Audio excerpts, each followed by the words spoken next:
Today I am going to discuss about how to solve this types of equations.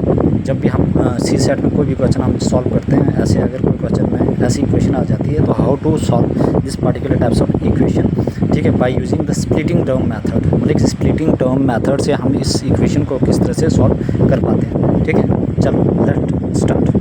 ठीक है, चलो हम इस चीज़ को क्या करते हैं, स्टार्ट करते हैं। सोल्यूशन सबसे इम्पोर्टेंट चीज़ क्या है, इसमें हमने करना क्या क्या, ठीक है, ये चीज़ें बहुत इंपॉर्टेंट है।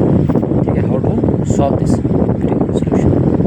देखो, फर्स्ट ऑफ ऑल आपने क्या करना है, दिस टर्म, ये वाला जो एक्स वाले एक्स स्क्वायर वाले टर्म है और ये वाला इसको पूरा, ये है टू मल्टीप्लाई, इन दोनों को हमने क्या करना, मल्टीप्लाई करना है, एक्स स्क्वायर इंटू -21। ठीक है, splitting the term, middle term में हम क्या चीज़ करते हैं कि इन दोनों टर्म को एक्स स्क्वायर और जो लास्ट टर्म है -21, इनको क्या करेंगे, मल्टीप्लाई करेंगे। ठीक है, हमने क्या कि इनको मल्टीप्लाई करके 21 एक्स स्क्वायर आया, क्या है हमारे पास 21 एक्स स्क्वायर आया। गेटिंग, अब उसके बाद जैसे ही 21 एक्स स्क्वायर आ गया तो अब हमने क्या करना, दो टर्म ऐसे लेनी है जिनको मल्टीप्लाई करके -21 एक्स स्क्वायर आना चाहिए और प्लस या माइनस करके हमारे पास -4x आना चाहिए। ठीक है, या तो जो हमने दो टर्म लिया या तो दोनों को हम ऐड करेंगे या तो दोनों को हम सब्ट्रैक्ट करेंगे। ठीक है, ये चीज़ें आपने दिमाग में बिठा। ठीक है, this thing is very important. देखो, अब सपोज मैंने दो टर्म लिया है, सपोज मैं लूँगा 7x इंटू 3x। अगर जब मैं इन दोनों को मल्टीप्लाई करूँगा तो हमारे पास क्या आना चाहिए, 21 एक्स स्क्वायर, ये तो आ गया। अब देखो, अब प्लस किसके साथ लगाना है, ठीक है, और माइनस किसके साथ लगाना है। ठीक है, सबसे इंपॉर्टेंट चीज़ है कि प्लस हम कौन से टर्म के साथ लगा यूज़ करेंगे और माइनस हम किसके साथ। देखो, अब यहाँ पे अगर दो टर्म आएगी, दो टर्म में जो सबसे बड़ी टर्म होगी उसके साथ क्या आना चाहिए, माइनस, क्योंकि माइनस प्लस या माइनस करके हमारे पास क्या आना चाहिए, -4x। इसका मतलब कि मैं माइनस किसके साथ लगाऊंगा, जो बड़ी वाली टर्म है। मैंने क्या किया, -7 के साथ माइनस लगा दिया और 3 के साथ प्लस लगा दिया। तो इसके मतलब हमारे पास दोनों को करने के बाद क्या आना चाहिए, -21 एक्स स्क्वायर। अब हमारे पास दो टर्म आ गई, एक है 7x, एक है 3x। आप लोगों को ये चीज़ें क्लियर होगी, आई होप। ठीक है, ग्रेट। अब हमने क्या किया, देखो, इन दोनों को लिया एक्स स्क्वायर और -21 को लिया तो -21 एक्स स्क्वायर और ये करने के बाद ये आ गया। ठीक है, अब हमने क्या करना, देखो, एक्स स्क्वायर -4x -21, ठीक है, इज इक्वल टू 0 के बराबर रखेंगे।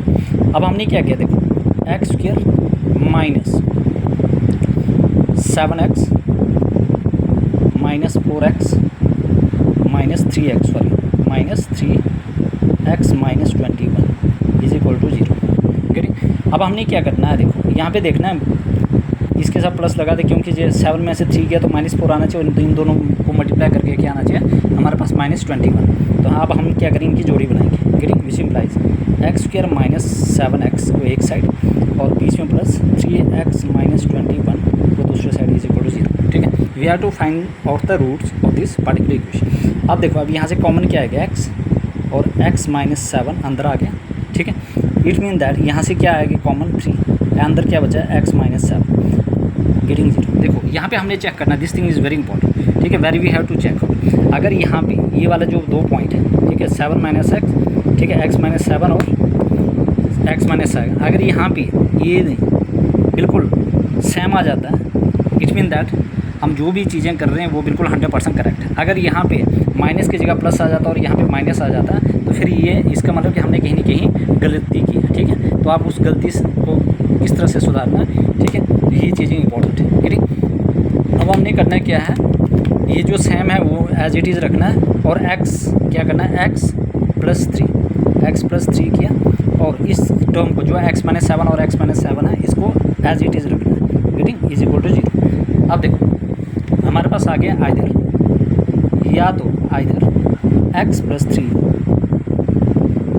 इज इक्वल टू 0 और x is equal to -3। Getting, ये आगे एक और यहाँ पे x -7 इज इक्वल टू 0 और x is equal to 7।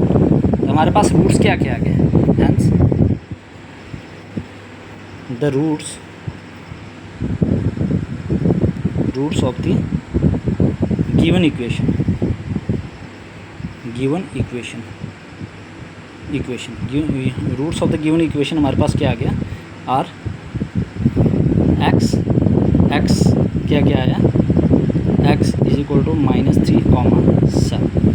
This are the roots of this given equation. ठीक है, I hope everybody clear this point. ये चीज़ें हमें क्या करता है, जैसे जब भी एग्ज़ाम में आ जाता है तो हमें रूट फाइंड आउट करना डिफ़िकल्ट हो जाता है, तो सिंपल तरीके से हम इन चीज़ों को क्या कर सकते हैं, आराम से निकाल सकते हैं। जब भी हमारे पास एग्जामिनेशन में मतलब कि क्वेश्चन आने के बाद जब भी हम सॉल्व करते हैं तो ऐसी इक्वेशन बच जाती है। तो how to solve this particular equation by using the splitting term method, this is one of the most important method. ठीक है, अब इसको हम क्या करते हैं, बिल्कुल विद इन मिनट्स में सॉल्व कर सकते हैं, विद इन मतलब कि 40-60 सेकंड में हम इसको सॉल्व कर पाएंगे। ठीक है, ये तो आप लोगों को समझाने के लिए मैंने ये सारा चीज़ें की।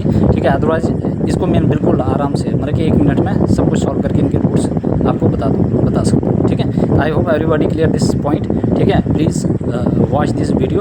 ठीक है, आई होप आप लोगों को क्लियर होगा। ठीक है, और प्लीज़ सब्सक्राइब कर दीजिए इस चैनल। ठीक है, देखो लोग देखते हो आप लोग सारे, लेकिन सब्सक्राइब कोई नहीं करता। ठीक है, अगर आपको कंटेंट अच्छा लग रहा है तो please subscribe this channel and share to your friends also.